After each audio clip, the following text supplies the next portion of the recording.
December 15th, 2021. It is extremely windy, and it's trying to take my snowman for a ride. He looks like he's had a little bit too much eggnog. Oh boy. I guess my little trees are down as well. And my other little guys.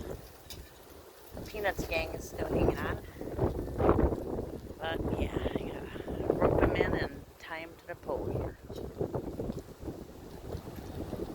It's really windy. It's gonna be very, very, very windy tonight. And the temperature for December 15, 2021 is a warm 64 degrees tonight. What is gonna happen tomorrow or tonight? So, I'm gonna fix my little guy.